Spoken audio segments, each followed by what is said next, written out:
You are listening to Mostaccioli Murder, Book 1 of the Jade Sommer series. Written by Nicolette Pierce. Copyright 2020. Audio copyright 2025 by Pierced Heart Publishing. Digitally narrated with full cast of voices.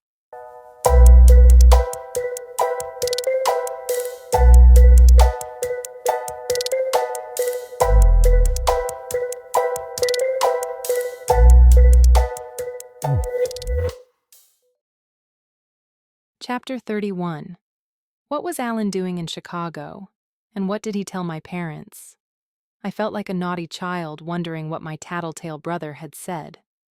Alan looked over at me with a practiced smile. Hi, Jade. I missed you. Alan stood as if wanting to give me a hug, but then looked at my sweaty state and stopped. Were you out for a jog? What are you doing here? When I didn't hear from you, I worried. I eyed him. What was his game? I supposed with the day I'd had, this was just another fire to put out. And really, I was done hiding my broken relationship. I wanted him out of my life. Alan, can I see you outside for a minute? But hurry back for dinner, Mom said. Can't wait. Alan said amicably, as if he had any rights to my mom's cooking. That was a hard no. He followed me down to the alley.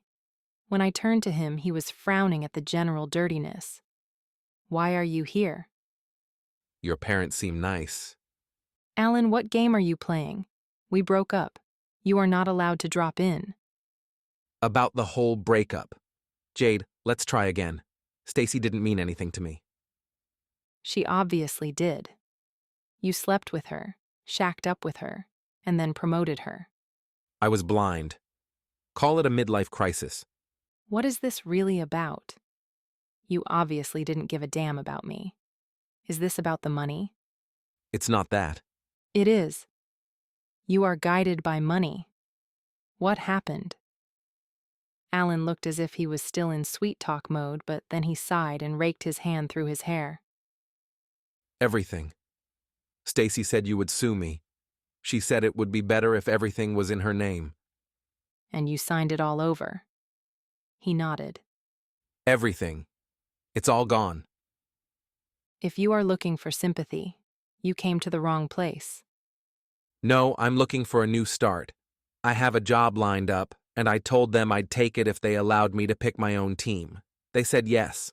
You're in, Jade. Just say the word. The word is no. I'll find a job on my own. Jade, honey. Alan, we're done. Just go. You'll find someone wherever you end up. Seattle. You like Seattle. It will be a nice change of pace. And I know you don't want to stay in Chicago. You said yourself you wanted to get away from the family business. He scanned the alley again. And I can see why. Come with me. Let's start over together. All I had wanted was to get away from the family business. But now I wasn't so sure. Either way, if I was leaving, it was because I found a job on my own, not from piggybacking on Alan. Good luck in Seattle, I said. I still want my money. I headed back to the staircase. Jade. Goodbye, Alan, I said. And then I closed the door. Walking upstairs, I knew I couldn't pretend my life was perfect anymore. Looking back, I guess it never was. When I let myself in, Mom asked, what happened to Alan? He left. Why? I sighed. Because I told him to. To make a long story short, he cheated on me and he cost me my job. Oh, honey. Mom said with sympathy I didn't want right now. I'm so sorry. Why didn't you tell anyone? I gave a shrug. Because I don't want pity. I just want to get my life back in order. How can we help? Just let me hang out for a while until I figure out what I want to do. Done. I knew she'd ask more questions eventually, but for now I was just happy to be home. Do you mind if I skip dinner? I asked. I think I'll grab a drink at the Rusty Screw. I'll join you. Dad said. Very funny. You're staying home. He deflated into his chair. The boys can come over tomorrow and keep you company. Mom said to appease him. It worked. But that meant this place was going to be the boys' hangout for quite some time while Dad mended. By the way, did you both talk about the restaurant? I asked hesitantly. Mom nodded. Yes. We hit a rough patch, Imp. But your grandparents and great-grandparents had rough patches, too. We'll survive. How?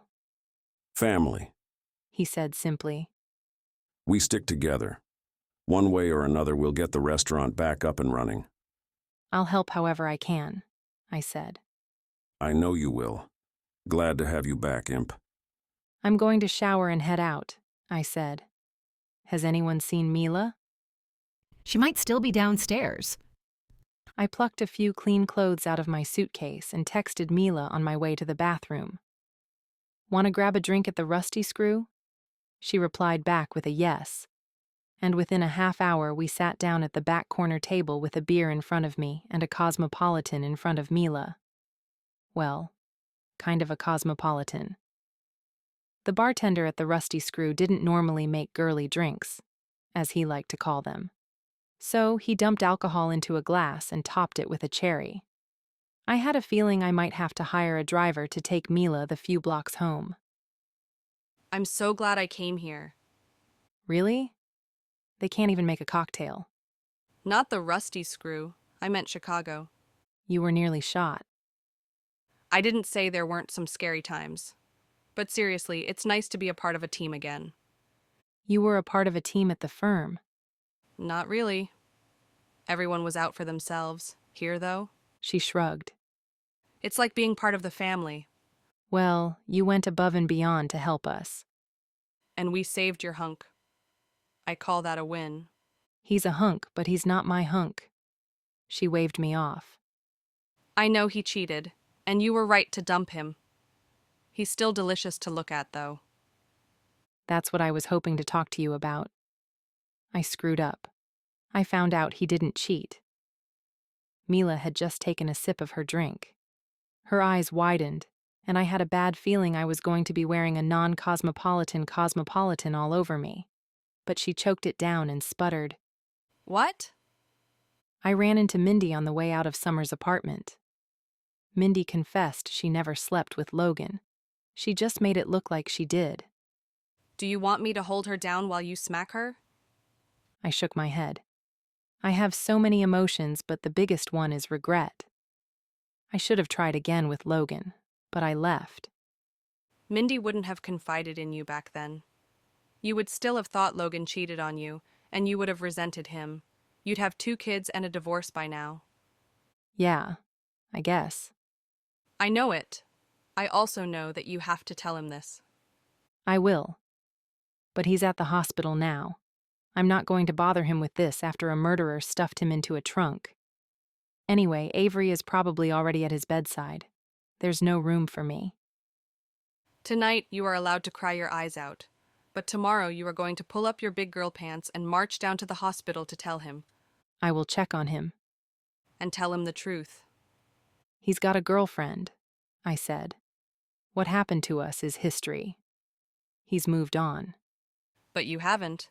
I couldn't say she was wrong. Why haven't I? Because you still love him.